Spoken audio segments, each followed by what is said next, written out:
acontece se a gente deixar um cubo de gelo fora do congelador ou fora do freezer? Ele derrete, não é? Isso acontece por quê? Vocês sabem me dizer? E o que acontece quando a gente coloca uma água no fogo e deixa esse fogo ligado e deixa essa água lá? O que acontece com ela? Muito bem, ela começa a ferver. E essa água, se a gente deixar essa água fervendo, o que vai acontecer com a água que estava na panela? Isso, muito bem, ela vai o quê? Ela vai secar. Mas ela vai secar por quê? Porque ela desapareceu? Não, ela vai secar por quê? Porque ela passou do seu estado líquido para o seu estado gasoso, por um processo chamado de vaporização. Bem, na nossa aula de hoje nós vamos falar sobre um tema muito importante, que são as mudanças de fase, ou seja, as mudanças de estado físico. Para a gente poder começar a falar sobre esse tema, a gente vai lembrar então quais são os estados físicos da matéria. Então nós temos o estado físico sólido, nós temos o estado físico líquido e nós temos o estado físico gasoso. Como que as moléculas se apresentam no estado sólido? As moléculas elas se apresentam no estado sólido bastante próximas umas das outras, como se não tivesse qualquer espaço entre elas.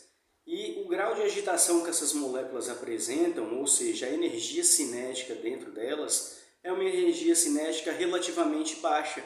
Elas apresentam um baixo grau de agitação e por conta desse baixo grau de agitação, elas conseguem se manter ali bastante próximas umas das outras. Já no estado líquido, as moléculas elas já se apresentam um pouco mais afastadas umas das outras. É como se houvesse um espaço entre duas moléculas no estado líquido que coubesse mais uma molécula entre elas. E já no estado gasoso, essas moléculas estão bastante separadas umas das outras, com uma grande energia cinética e estão com uma movimentação bastante livre.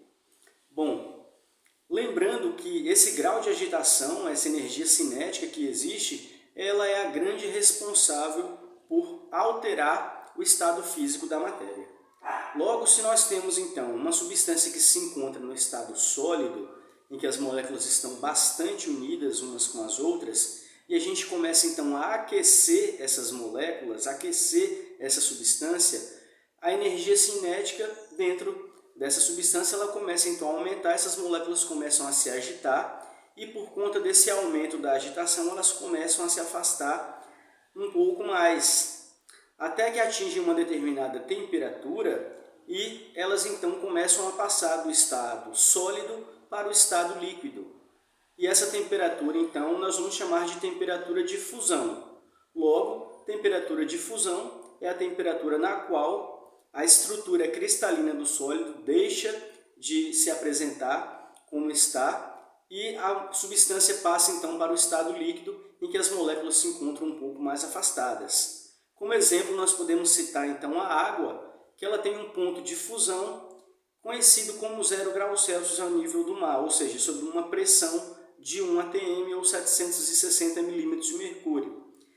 Então, nessa temperatura de 0 graus Celsius, a água passa do estado sólido para o estado líquido. E essa passagem do estado sólido para o estado líquido nós vamos chamar então de fusão. E o inverso também acontece da mesma forma. A 0 graus Celsius, a água deixa de estar no estado líquido e passa para o estado sólido se ela estiver perdendo calor. E esse processo nós chamamos também de solidificação. Então ele também tem um nome, esse processo inverso, e é a solidificação. Certo?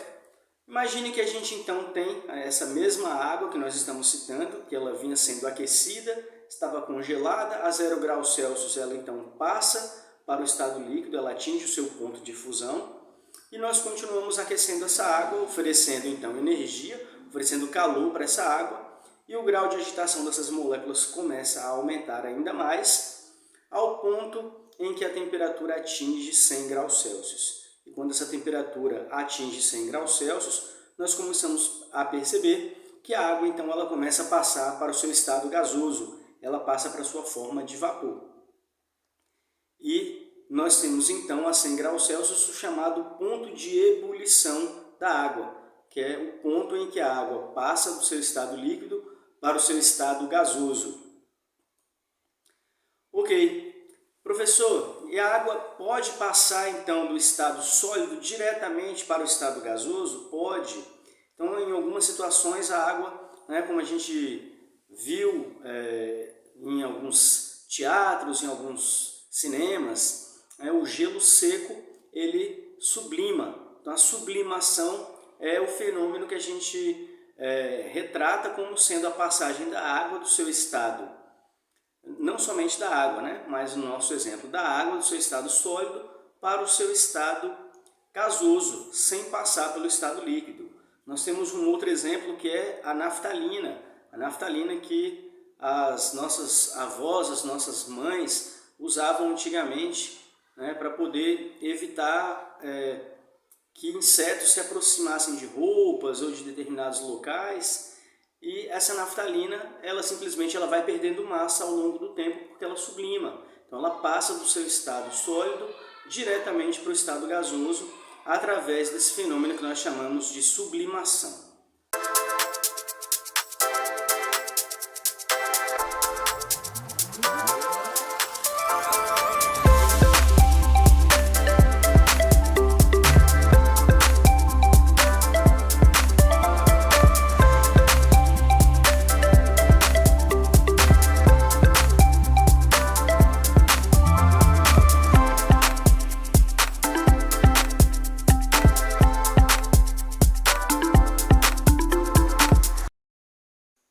Bem, então até o momento nós podemos observar como ocorrem as mudanças de estado físico a partir do aquecimento de um sólido.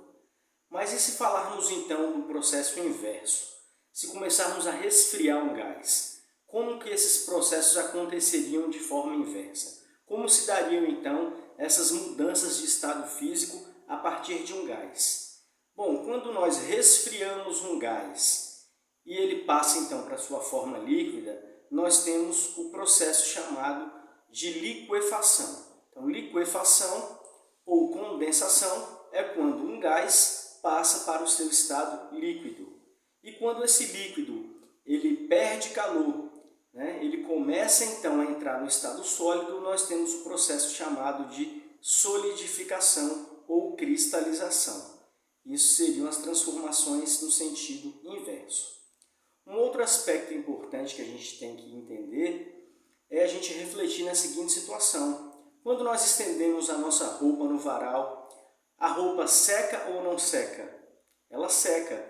E ela seca por quê? Porque a água evapora. Então, a evaporação ela é um tipo de vaporização. Então, não existe somente um tipo de vaporização, e a vaporização ela pode, então, acontecer de três formas. A evaporação, que é essa do exemplo da nossa roupa, em que a água naturalmente ela vai passar para o seu estado gasoso a partir do seu estado líquido.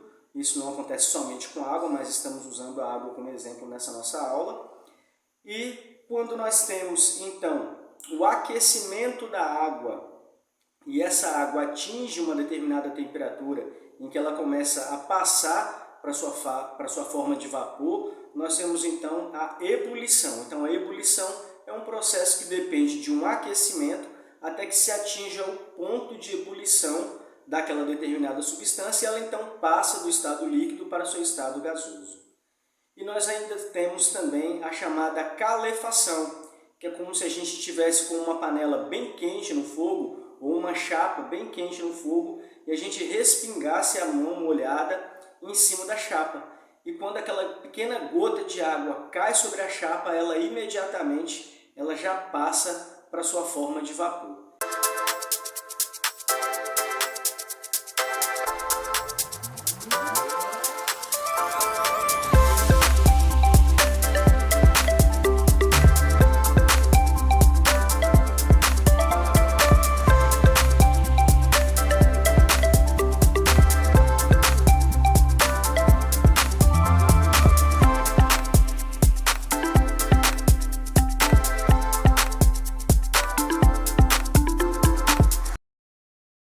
Essa foi a nossa aula de hoje. Eu espero que vocês tenham aprendido bastante, que tenham feito as anotações de vocês e nós nos vemos nas nossas próximas aulas. Um abraço a todos e tchau!